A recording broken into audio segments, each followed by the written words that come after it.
Bonjour. Suite à l'intervention de Norbert Poplo qui est venu nous voir la semaine dernière au Rucher École et à la conférence qu'on avait fait sur l'abeille, ce Norbert Poplo nous a montré une toile enduite de cire d'abeille qu'il utilise pour couvrir ses ruches. Et le matériau vient des ruches, c'est très bien de fermer les ruches avec ça. Donc on va faire la même chose chez nous. Alors il faut au départ une toile assez solide, bien solide, qui sera trempée dans de la cire d'abeille bouillante. Alors la cire, nous on la récupère après cirification solaire, hein, bien sûr. On a de la très belle cire de récolte. Joël a fait fondre la cire. Alors la cire fond à 60 et quelques degrés, 63 degrés. Il faut qu'elle soit bien chaude. Donc au bain-marie bien sûr, en extérieur, parce que la cire c'est un matériau inflammable. La cire a fondu et elle est maintenant à un niveau de quasiment 80-85 degrés. On va pouvoir tremper la toile dedans et après l'égoutter. Alors avant le trempage, on a préparé la toile pour l'accrocher ultérieurement. On a mis 2 petits trous et des fils de fer.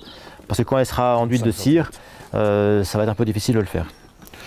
En largeur, elle fait, tu me dis 35 cm. 35 cm. Pour refaire des carrés varés après, et voilà. Pour les ruches horizontales, pareil. Voilà, la dimension qui nous permettra de travailler ces morceaux de cire pour couvrir nos ruches. Donc voilà la présentation de l'activité. Surtout vraiment en extérieur et la cire au bain-marie. Et attention, la cire est bouillante, c'est un produit très dangereux. Et on utilise des gants. Joël utilise des gants. Donc maintenant, Joël va vous montrer la manipulation. Donc on va finir le trempage par la partie où il y a les fils de fer. Donc ça c'est la partie qu'il faut soigner le plus. Et il faut bien regarder que la cire s'imprègne dans la toile. Voilà. Après je vais la recourber sur elle-même. Voilà, là on voit il n'y a plus de couleur blanche de tissu. Voilà. Là c'est pratique parce que le plat fait à peu près la largeur de la toile.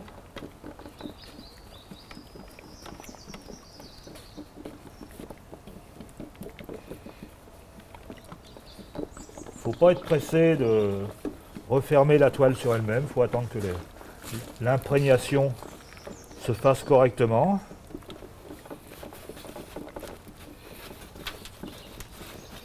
Quand le travail est bien fait, la durée de vie de cette toile dépasse les 10 ans. Hein.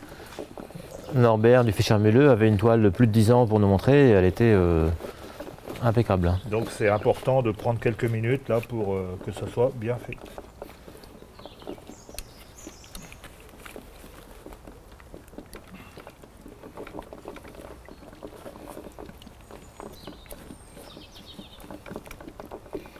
Alors plus la cire est chaude et mieux elle s'imprègne dans le tissu. Hein. Donc vraiment bien chauffer la cire. Sinon on aura une pellicule en surface et le tissu ne sera pas imbibé et ça va se décoller un jour ou l'autre. Alors que là le tissu est vraiment imbibé de cire. Joël fabrique une toile cirée hein, comme... c'est de la toile cirée. Comme c'était autrefois. Cirée à la cire d'abeille. Le nom, ouais.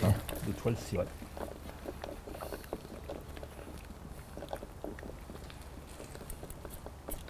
Voilà, on va attendre encore un petit peu, hein, que ça rentre bien, là, voilà, normalement.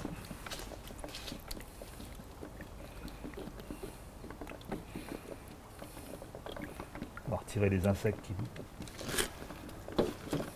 Alors, auparavant, on a préparé une potence. Une potence avec 2 crochets pour pouvoir accrocher la toile. Et elle va s'égoutter à la verticale, la cire va retomber, là j'ai mis un carton en dessous pour récupérer toutes les cires en trop, que l'on pourra remettre plus tard dans un sérificateur pour la récupérer, sinon elle est perdue. Hein.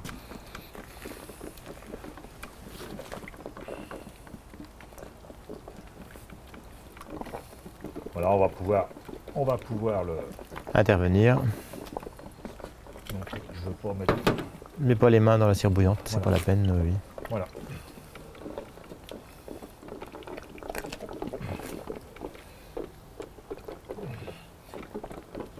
Si on est moins grand, il faut mettre la table plus bas.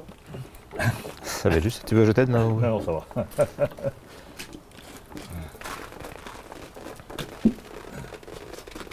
Et là, il y a un insecte.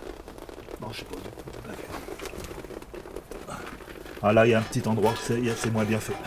Oh, tant pis. La toile se rigidifie très vite. Hein. Là, ça fait quelques minutes, maintenant c'est bon, la toile est rigide. La cire elle est pratiquement prête à être utilisée.